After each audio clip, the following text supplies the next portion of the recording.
Sir ಮತ್ತೆ TSS sir ಎಲ್ಲ ತುಂಬಾ ಓದ್ರಿ ಜಾಸ್ತಿ ಮಾರ್ಕ್ಸ್ ತೆಗೀರಿ ಅಂತ ಎಲ್ಲ ಹೇಳ್ತಿದ್ರು.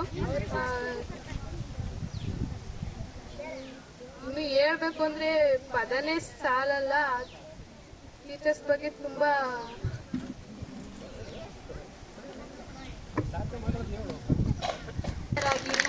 ಮುಖ್ಯೋಪಾಧ್ಯಾಯರು ಹಾಗೂ ಶಿಕ್ಷಕ ವೃಂದದವರೇ, ನಿಮಗೆಲ್ಲರಿಗೂ ನಮಸ್ಕಾರ.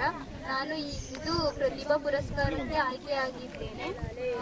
ಈ ಶಾಲೆಯ ಬಗ್ಗೆ ಹೇಳಬೇಕೆಂದರೆ, ನಾನು ಈ ಶಾಲೆಯಲ್ಲಿ 5 ವರ್ಷ ಅಧ್ಯಯನ ಮಾಡಿದ್ದೇನೆ.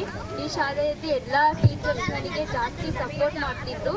ಯಾರು ಜಾಸ್ತಿ ಒತ್ತಡ ಆಗ್ತಿರ್ಲಿಲ್ಲ. ನೀನು ಹಿಂಗೆ ಓದಬೇಕು, ಇಷ್ಟೇ ಮಾರ್ಕ್ಸ್ ತೆಗಿಬೇಕು ಅಂತ ಏನೂ ಆಗ್ತಿರ್ಲಿಲ್ಲ. ನೀನು ಖುಷಿಯಾಗಿ ಓದು, ಮಾರ್ಕ್ಸ್ ತೆಗಿ, ಕಮ್ಮಿ ಬಂದರೂ ಪರವಾಗಿಲ್ಲ, ನೀನು ಜಾಸ್ತಿ ಓದಬೇಕು ಅಂತ ಹೇಳ್ತಿದ್ರು.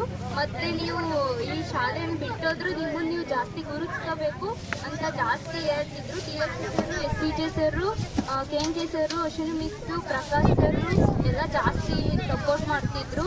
ಮತ್ತು ಮನೆಗೆಲ್ಲ ಭೇಟಿ ನೀಡಿ ನಮ್ಮ ಸಮಸ್ಯೆ ಏನಿದೆ ಅಂತ ಹೇಳಿ ಎಲ್ಲ ಪರಿಹಾರ ಕೊಡ್ತಿದ್ರು. ಮತ್ತು ನಮಗೆ ಬಸ್ ಸಮಸ್ಯೆ ಇದ್ದಿದ್ದರಿಂದ ಆಟೋ ಎಲ್ಲ ಬಿಟ್ಟಿದ್ರು. ಜಾಸ್ತಿ ಸಪೋರ್ಟ್ ಮಾಡಿದ್ದಾರೆ. ಇವರು ಮರೆಯೋಕ್ಕಾಗಲ್ಲ. ಮುಂದೆ ನಮಗೆ ಈ ಥರ ಟೀಚರ್ ಸಿಗ್ತಾರೋ ಸಿಗಲ್ವೋ ಗೊತ್ತಿಲ್ಲ, ಆದರೆ ಇವ್ರನ್ನ ಮರೆಯೋಕ್ಕಾಗಲ್ಲ. ನಮಗೆ ಈ ಶಾಲೆಯನ್ನ ಬಿಟ್ಟೋಗಿರೋಕ್ಕೆ ಜಾಸ್ತಿ ಬೇಜಾರಾಗಿದೆ.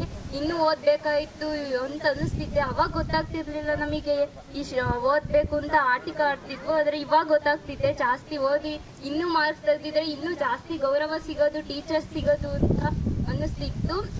ಆದರೆ ಪರವಾಗಿಲ್ಲ.